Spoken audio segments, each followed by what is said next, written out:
Bueno, entonces hoy vamos a hablar un poquito de la parte de respuesta a incidentes y sobre todo qué estrategia podemos tomar nosotros como personal de una empresa o como miembros de una organización o como directores o como gerentes respecto a la parte de cómo gestionar la respuesta a incidentes. Entonces, la agenda de hoy es bastante sencilla. Primero, un slide sencillo de quién soy y por qué me invitaron a hablarles de este tema en este capítulo. Segundo, el primer paso, ¿verdad? La razón, riesgos, ¿sí? Todo lo que queremos hacer en las organizaciones y todo lo que hacemos en materia de ciberseguridad y seguridad de información está orientado a reducir los riesgos. Segundo, los conceptos básicos que deberíamos de manejar para tener una gestión de incidentes adecuada. Tercero, estándares, ¿sí? Estándares que podemos aplicar, estándares que podemos usar para gestionar incidentes. Cuarto, este quizás es la parte más importante de la gestión de incidentes, el equipo. ¿Quiénes van a realizar esa gestión de incidentes? Y por último, el último paso, que es el paso 5, las lecciones aprendidas. Entonces, comencemos. ¿Quién soy yo? Pues soy director de servicios de ciberseguridad en NES Consulting, miembro del capítulo de ISC Cuadrado Guatemala, CISP, y algunas certificaciones que tengo de ISO 27001, de ciberseguridad, de manejo de incidentes. Doy clases en la universidad, me encanta dar clases y vamos a entrar a la parte de riesgos entonces. Riesgos. Entonces, ¿qué son los riesgos? Yo soy fanático del Barcelona, aunque estemos de ahí un poquito de capa caída. Y estoy seguro que muchos fanáticos se van a identificar con esta imagen. ¿Qué significa esta imagen? Pues para nosotros, para los fanáticos del Barcelona, significa mucho riesgo, ¿sí? Muchísimo riesgo. Pero más allá de un estadio, esta imagen nos habla de Allianz, ¿sí? Allianz es una de las aseguradoras más grandes a nivel mundial, si no diría la más grande. Y las aseguradoras, como todos saben, pues son expertas en riesgos, porque en base al riesgo es lo que nos cobran por un seguro. Es la prima que ponen. Entonces, Allianz, año con año, hace algo muy interesante. Mide los riesgos a nivel mundial. ¿Qué riesgos tienen las empresas? ¿Qué riesgos tienen las personas? Y a esa medición le denominan el barómetro, ¿sí? Y es un nombre bien interesante, porque al final un barómetro lo que mide es la presión, ¿sí? Y cuando nosotros hablamos de riesgos, pues definitivamente en las organizaciones se siente presión cuando sabemos que tenemos un riesgo por ahí que no podemos cubrir, ¿no? Entonces, vamos a analizar un poquito qué es lo que nos dice Allianz en base a su barómetro de riesgos. Primero, nos da un top 10 de los riesgos globales a los que se enfrentan las empresas. Y como lo hacen año con año, este año en el 2021, como ustedes pueden ver, en el número 1 está la interrupción de negocio. ¿Qué sucede? En el 2020, la interrupción de negocio era el riesgo número 2. Y en el 2020, la pandemia, que ahora lo vemos como número 2, era el número 17. ¿Se dan cuenta? Entonces, sí actualizan el barómetro. Pero hay algo bien interesante y que es lo que a nosotros nos interesa. En el número 3 está el de ciberincidentes. Ese riesgo en el año 2020 era el número 1, ¿sí? Se vio superado únicamente ahora por la pandemia. Pero lo curioso, y como lo vamos a ver más adelante, es que esa interrupción de negocio que está como número 1, siempre se ve que es provocada o por la pandemia o por un ciberincidente. Entonces, esto es un panorama global, ¿sí? Pero, como sabemos, pues a veces la industria no es la misma en todos los países. Entonces, pues tenemos que investigar un poquito más cómo se refleja en nuestra tierra o en nuestros, digamos, en nuestros países. Ok.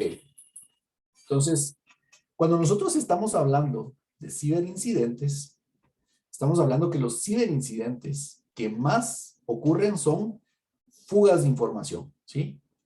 Segundo lugar, tenemos las vulnerabilidades de tecnología. Y sobre todo, por la parte de trabajo en casa. Entonces, son dos factores que han influido mucho a que aumenten los riesgos o los incidentes de ciberseguridad, ¿sí? El trabajo en casa y la pandemia. En tercer lugar, pues tenemos el ransomware, que también es bastante común. La parte de phishing, la parte de tecnologías nuevas como cloud, que se ven atacadas por botnets o por cualquier amenaza que quiera interrumpirlas. Y obviamente disminución en la calidad del servicio de red. Esas, digamos que son los 6 ciberincidentes más comunes. Pero como les decía, tenemos que adaptarnos un poquito más a nuestra realidad. ¿Qué sucede con las empresas pequeñas y con las empresas medianas? ¿Sí? Como realmente en Guatemala, pues la mayoría de empresas son medianas y pequeñas. Es importante entender que para Allianz, pues obviamente es un sector que seguramente va a ser bastante atacado. Y como podemos ver en la primera imagen, el riesgo de ciberincidentes sube a número 2 en las empresas pequeñas. En las empresas medianas, pues se ve un comportamiento bastante similar al del global. Ok, entonces, acercándonos un poco más y tomando en cuenta las Américas, que es donde nosotros estamos ubicados, pues vemos que se comporta de una manera muy similar a la parte global, donde de igual manera el riesgo de ciberincidentes es el número 3. Y aquí era donde les comentaba que la parte de ciberincidentes no solo es el riesgo número 3 y la parte de pandemia es el número 2, sino que esos dos también causan el número 1, que es la parte de interrupción de servicios o interrupción de operaciones en una empresa, ¿sí? Ahora, ¿qué cambios son los que más nos van a impactar a nosotros como empresas a raíz de la pandemia? Bueno, primero vamos a ver una aceleración gigantesca respecto a digitalización. Es decir, todo lo que antes era papel, ahora las empresas están tratando de convertirlo en digital, ¿sí? La transformación digital. Segundo, perdón, el trabajo remoto. Yo creo que casi todos los que están escuchando la conferencia, si no es que todos, de alguna manera han estado trabajando de forma remota, ¿sí? Y en tercer lugar, pues vemos otra cosa que es como el número de insolvencias y después restricción de viajes, ciberriesgos y algunas otras cosas. Pero, si nos damos cuenta, los 3 factores más importantes, o los 2 factores más importantes es, primero, todas las empresas buscan volverse digitales. Hoy en día nosotros podemos hacer el súper desde una página web, cosa que hace 2 años lo veíamos impensable en nuestro país. Pero hoy en día ya se puede. Segundo, trabajo remoto. Antes, el trabajo remoto era algo que se veía tal vez a un futuro y una vez a la semana, una vez al mes. Ahora, el ir a la oficina es tal vez una vez al mes. Entonces, esas son 2 cosas que han influido mucho. Entonces, continuando. Como vimos, el riesgo número 1 es la interrupción del negocio, la interrupción de los procesos y de la operación del negocio. ¿Qué puede causar eso? Las top 6 respuestas en los negocios es, primero, la pandemia, definitivamente. En Guatemala muchas empresas y muchas organizaciones no estaban preparadas para el teletrabajo, no estaban preparadas para la digitalización de sus procesos. Entonces eso, de cierta manera, los puso en riesgo y causó ciberincidentes. Muchas empresas tuvieron ataques de ransomware, muchas organizaciones se vieron con mucho phishing y también con pérdida de información o fuga de información. Entonces, es parte de la pandemia el causar más ciberincidentes. Entonces, entendiendo los riesgos a los que nos estamos enfrentando y entendiendo que pase a esos riesgos nosotros debemos de reaccionar, pues tenemos que tener claros también algunos conceptos. El primer concepto que tenemos que tener claro es el de seguridad de la información, ¿sí? La seguridad de la información no es más que la conservación de tres principios. El de la confidencialidad, el de la integridad y el de la disponibilidad de la información. Son conceptos bien básicos. La confidencialidad no es más que la información pueda ser accedida solo por aquel que tiene permiso. Y al decir aquel me refiero a persona o proceso. La integridad de la información no es más que la información solo pueda ser modificada por quien tiene permiso para modificarla, ya sea una persona o un proceso o un sistema. Y la disponibilidad es la propiedad de que la información esté disponible cuando se necesita. Entonces, a la seguridad de la información, nosotros le llamamos la conservación de estos tres principios, ¿sí? Entonces, ¿qué otros conceptos tenemos que tener en cuenta? La vulnerabilidad, ¿sí? Cuando nosotros hablamos de vulnerabilidad, estamos hablando de aquellas debilidades que son nuestras, aquellas debilidades bajo las que tenemos control. Y cuando hablamos de una amenaza, estamos hablando de agentes externos, y cuando me refiero a externos es que no tenemos control sobre ellos, que pueden causar un daño a la organización explotando una vulnerabilidad, ¿sí? Entonces, la diferencia principal entre una vulnerabilidad y entre una amenaza es que una es interna, es nuestra, la podemos controlar, la podemos eliminar, y la amenaza es algo que no podemos controlar. Por ejemplo, una vulnerabilidad puede ser que los sistemas que tengamos estén desactualizados, y la amenaza puede ser una vulnerabilidad de día cero, por ejemplo, que nadie conoce y que existe un exploit y hay un hacker que la quiere usar, y esos hackers son la amenaza. Entonces, hay otro concepto bien importante que debemos manejar, y es el concepto de incidente. En muchas organizaciones se confunde el concepto de incidente con el concepto de evento. Por ejemplo, un evento de un anti-malware que detectó un malware, ¿sí? Eso es un evento, pero no necesariamente se va a convertir en un incidente. Según la norma ISO 27035, un incidente de seguridad de la información es un único o una serie de eventos de seguridad indeseados o inesperados que tienen una probabilidad significativa de comprometer las operaciones del negocio y de amenazar la seguridad de la información. Eso es un incidente. Entonces, cuando nosotros hablemos de incidentes, tenemos que tomar en cuenta que puede ser un evento o una serie de eventos que nos comprometen la operación del negocio y la seguridad de la información, ¿sí? Ese concepto es súper importante tenerlo bien diferenciado.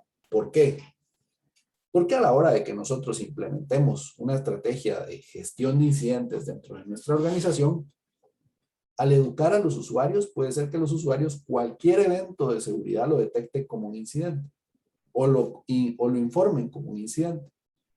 Y en realidad eso pues nos hace trabajar mucho, porque un incidente debe llevar cierto trabajo y cierto tratamiento hasta llegar a su fin del ciclo. Entonces, cuando nosotros hablamos de la gestión de incidentes, estamos hablando también de que debemos trabajar en tres aspectos. Primero, el aspecto de los procesos, ¿sí? Los procesos de la empresa. Segundo, las personas que están ejecutando esos procesos. Y tercero, la tecnología necesaria para soportar dichos procesos. Entonces, si yo tengo esas tres cosas completas, si yo tengo esas tres cosas, yo voy a poder ejecutar una correcta gestión de incidentes, ¿sí? Si yo estoy débil en alguna de ellas, pues debo buscar la forma de suplir esa necesidad o esa debilidad.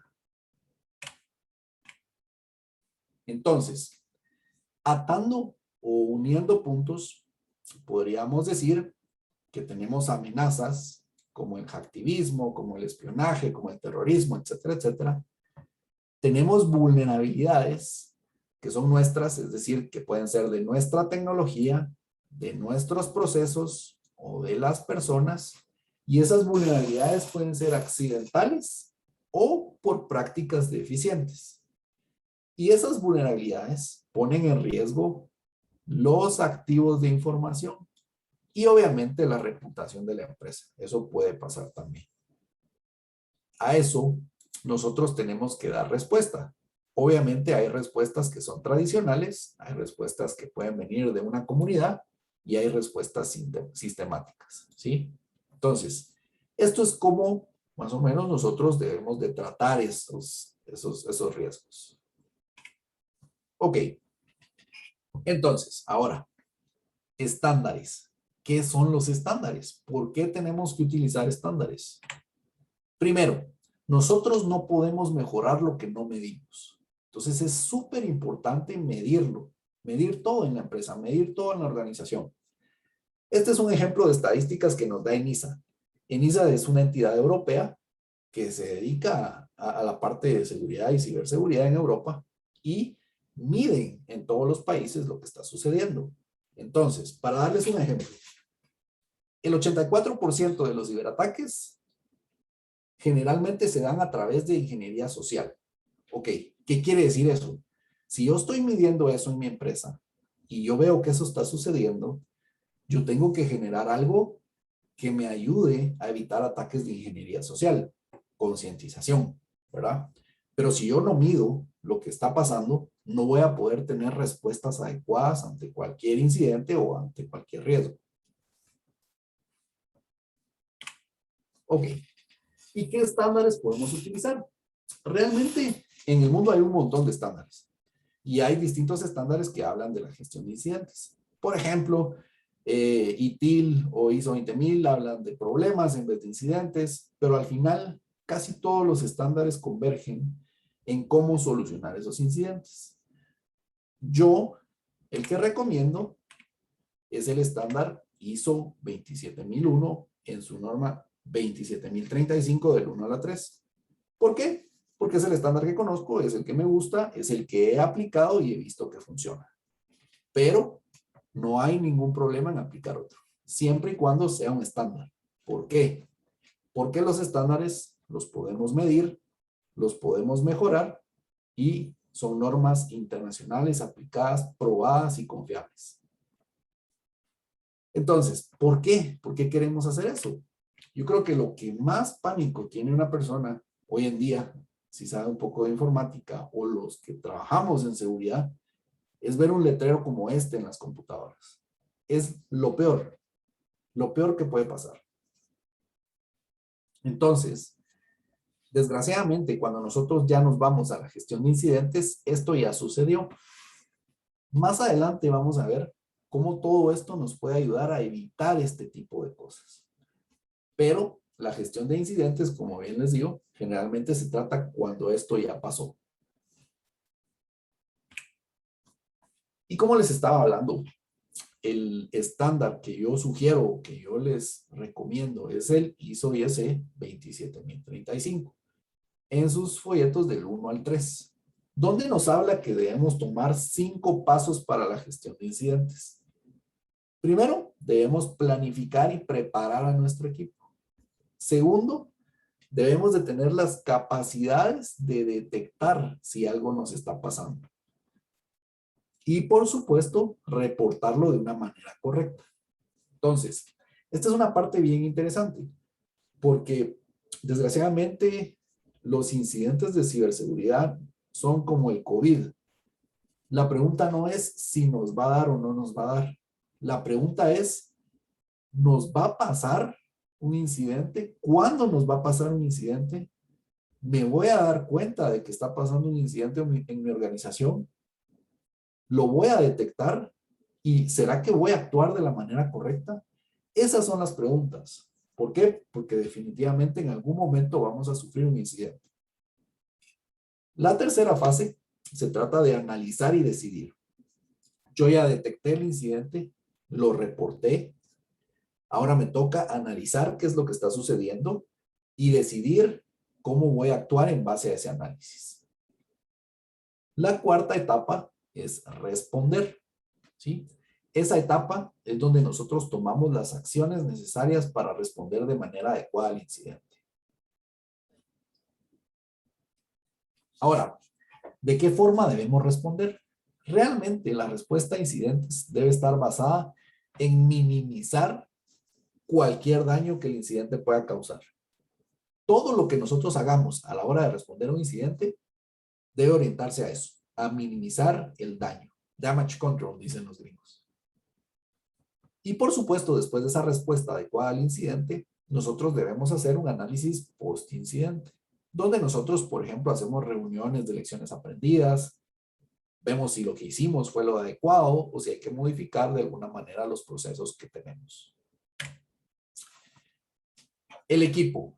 El equipo de respuesta a incidentes es otra parte muy importante y yo diría que es el eje, porque al final son las personas las que realizan los procesos, son las personas las que toman decisiones, son las personas las que hacen el análisis.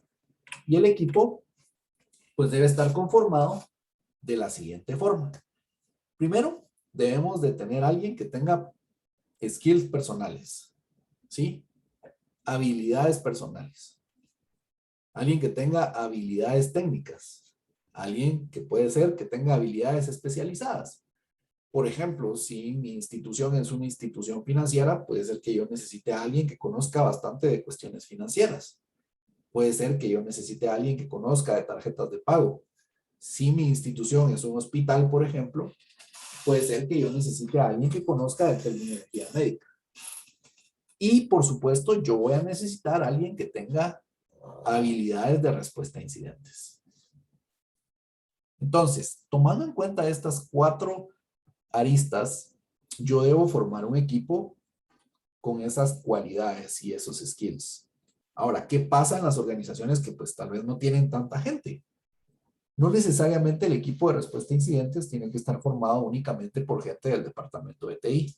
Podemos incluir a gente de otros departamentos que provean las skills necesarias para cumplir con esto.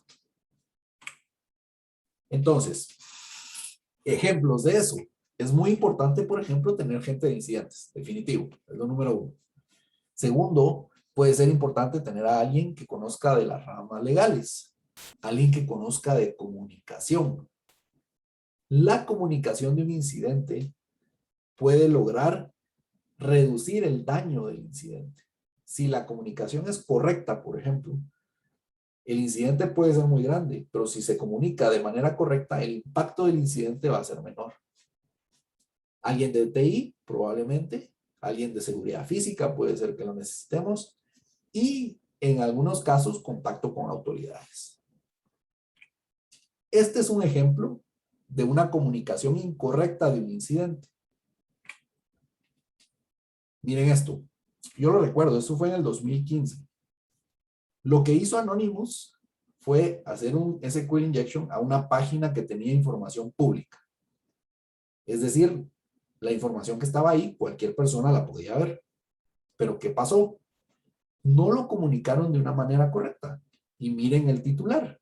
Entonces, cualquiera que lee ese titular piensa, esta institución sí estamos fregados, pues, o sea, no cuidan nuestros datos y puede pensar un montón de cosas. Si el incidente se hubiera comunicado de una manera correcta y se le instruye al público de qué fue lo que pasó, pues hubieran dicho, estos cuates tal vez están hablando un poquito más de la cuenta y no fue mucho lo que hicieron, sino que fue mucha viralización de la noticia. Pero como eso no sucedió, estos pobres se los comieron vivos. Por eso es que es importante también tomar en cuenta a gente de relaciones públicas, de comunicación, etc. Entonces, como una de las partes también más importantes es la parte de lecciones aprendidas, nosotros debemos de considerar 4 preguntas. La primera es, ¿qué? ¿Verdad? Y en base a eso podemos formular más. ¿Qué debía haber hecho? ¿Qué hicimos?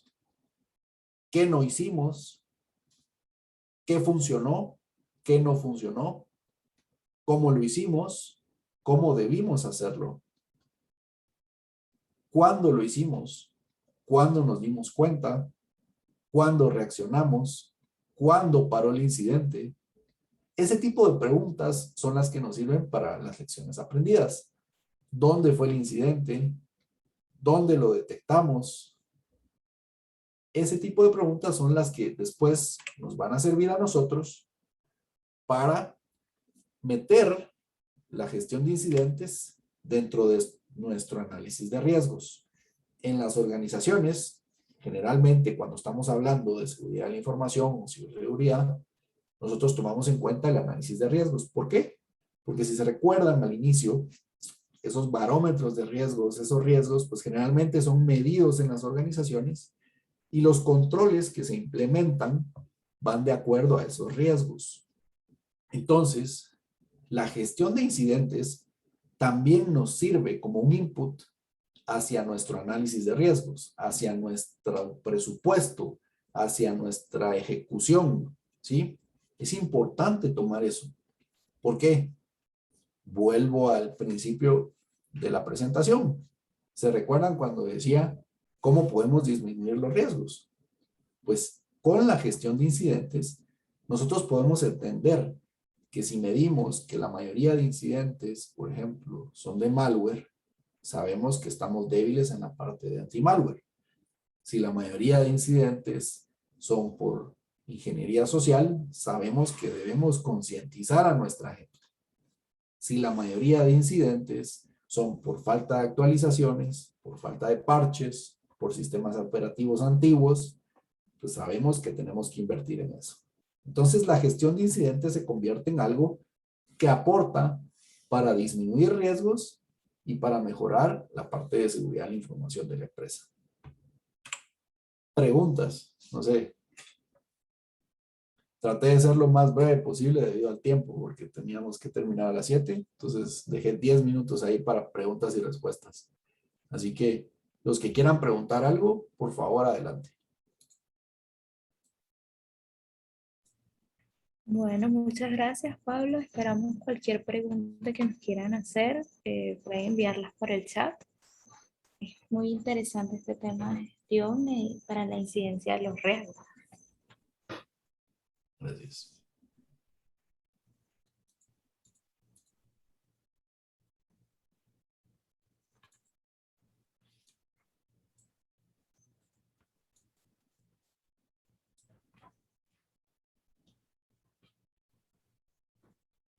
Si hay algún comentario o pregunta, por favor, por el chat.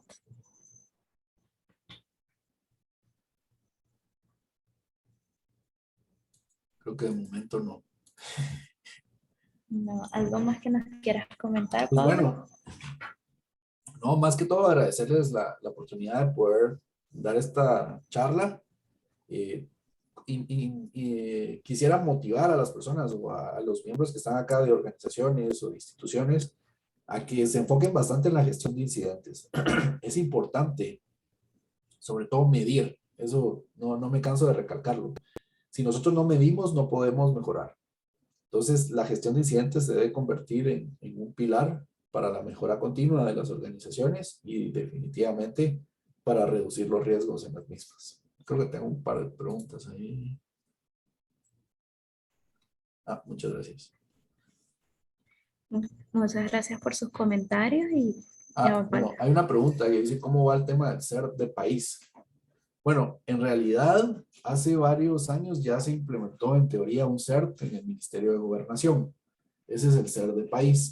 Pero tengo entendido que todavía no está funcionando a nivel global. O sea, no es miembro de una comunidad de CERTs. Creo que es de CERT Américas, pero están intentando todavía hacerse miembros de FIRST, que es la comunidad global de CERTs.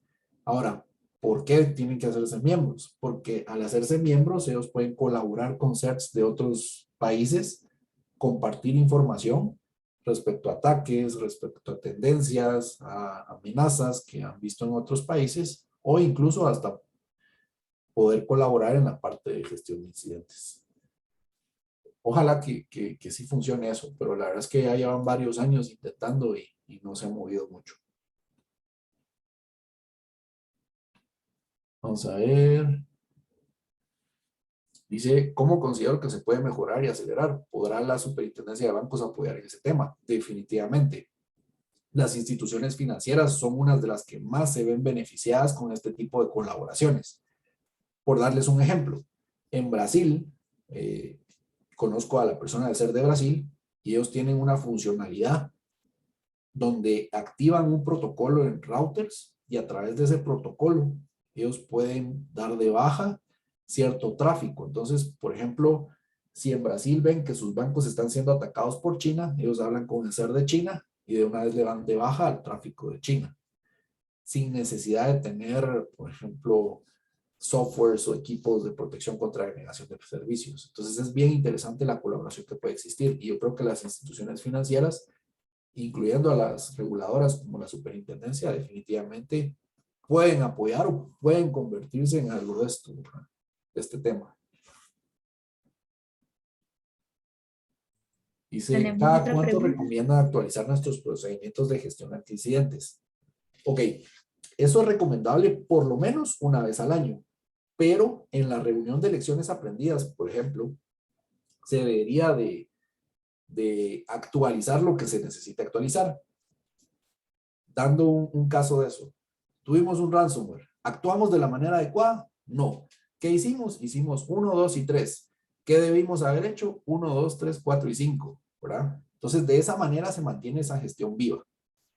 Pero por lo menos los procedimientos deberían de actualizarse una vez al año.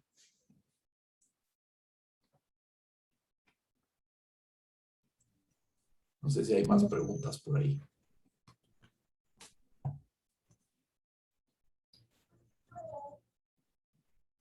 Ok, muchas gracias. Entonces, bueno, no hay más preguntas. Yo les agradezco su tiempo. Espero que les haya sido de utilidad esta información.